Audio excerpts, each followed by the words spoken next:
तकनीक को हाथ लेकर दुनिया जीतने की कर रहे हैं तैयारी। तकनीक को हाथ लेकर दुनिया जीतने की कर रहे हैं तैयारी, पर याद रहे बचपन की सुरक्षा है हमारी जिम्मेदारी। मुलांना मोबाईल पाहण्याचं व्यसन लागलंय। आपली मुलं गेमिंगच्या दुनियेमध्ये हरवतात, मुलांना कुठल्या तरी बाह्य लिंकवर नेतात आणि मग सुरू होतो मुलांच्या भविष्याशी अतिशय जीवघेणा असा खेळ। वय वर्ष 11 ते वय वर्ष 17च्या मुलांपर्यंत दहशतवादी आणि गुन्हेगारी विचार पोहोचवण्याचा प्रयत्न करत असल्याचं आपल्या सगळ्यांच्या समोर आले। 11 वर्षाचा मुलगा आणि त्या ठिकाणी इतर मुलांकडून त्याच्यावरती लैंगिक अत्याचार झाला। शाळांमध्ये डिजिटल सुरक्षा असायला हवी, पालकांमध्ये जनजागृतीचं अभियान करायला हवंय। आपल्या देशाच्या भविष्याशी निगडीत असलेला हा विषय, डिजिटल युगामध्ये मोबाईल असेल, इंटरनेट असेल आणि ऑनलाईन गेमिंग हे मुलांच्या जीवनाचा भाग झालेत, अविभाज्य भाग झालेत। आणि काही महिन्याच्या लहान मुलांपासून मुलांना मोबाईल पाहण्याचं व्यसन लागलंय।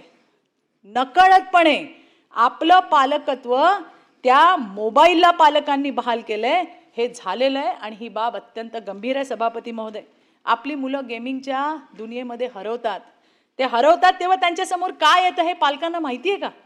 गेम खेळताना मुलांना meet new people, dating app, random chat, live porn video दिसतात।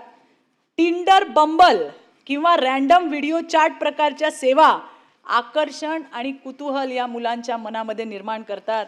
मुलांना कुठल्या तरी बाह्य लिंकवर नेतात आणि मग सुरू होतो मुलांच्या भविष्याशी अतिशय जीवघेणा असा खेळ। गेम, चॅट, अनोळखी व्यक्ती संपर्क करते, क्लॅन किंवा टीममध्ये त्यांना सामील करून घेतात, विश्वास जिंकतात।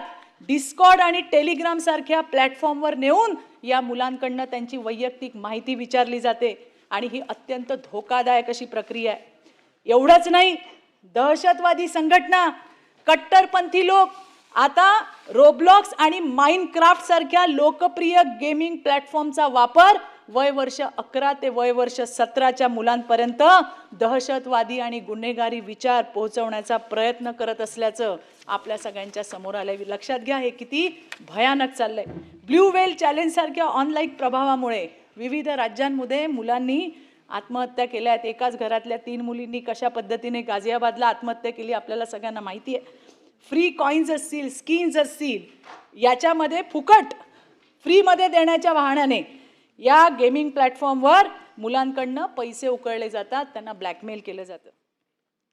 सभापती महोदय, मागच्या वेळेला उल्लू ॲप आणि असले घाणेरड्या ॲप्स, अशा 25 काही ॲप्सवरती बंदी आली।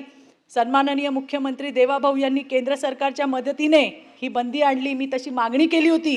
पण अजूनही मस्ती असेल, अतरंगी मूव्ही, भरीसभर म्हणून सेक्स ॲक्शन प्ले स्टोअरवरती उपलब्ध आहेत।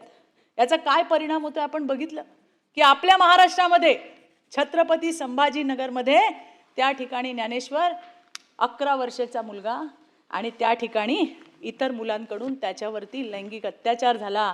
इतकी भयानक अशी घटना आपल्या महाराष्ट्रात घडली आहे। आणि म्हणून मला कळकळून या ठिकाणी सांगायचं आहे, आज माहिती आणि तंत्रज्ञान मंत्री नामदार आशिषजी शेलार यांनी अतिशय विस्तृत असं उत्तर यावर दिलंय।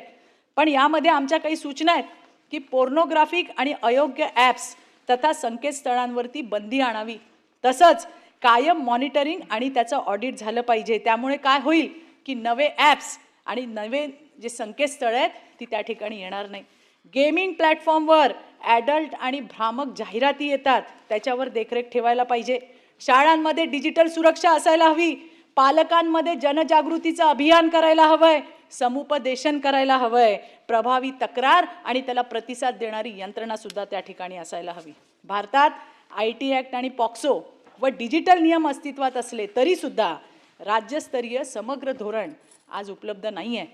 नामदार आशिषजींनी सांगितलं की ते टास्क फोर्स तयार करतात, स्वागत आहे त्याचं, पण त्याच पद्धतीने या सगळ्या गोष्टी त्यात अंतर्भूत करायला पाहिजे। महाराष्ट्र म्हणजे कृषी क्षेत्रामध्ये स्वतंत्र AI धोरण तयार करणं, आपलं राज्य महाराष्ट्र राज्य पहिलं राज्य आहे। त्याच पद्धतीत सभापती महोदय, महाराष्ट्र डिजिटल बाल सुरक्षा धोरण सुद्धा तातडीने जाहीर करणं ही आज आपल्याला काळाची गरज आहे। तकनीक को हाथ लेकर दुनिया जीतने की कर रहे हैं तैयारी। तकनीक को हाथ लेकर दुनिया जीतने की कर रहे हैं तैयारी, पर याद रहे बचपन की सुरक्षा है हमारी जिम्मेदारी। अशाच नवनवीन अपडेट्ससाठी डिजिटल कोल्हापूर चॅनेलला सबस्क्राईब करायला विसरू नका.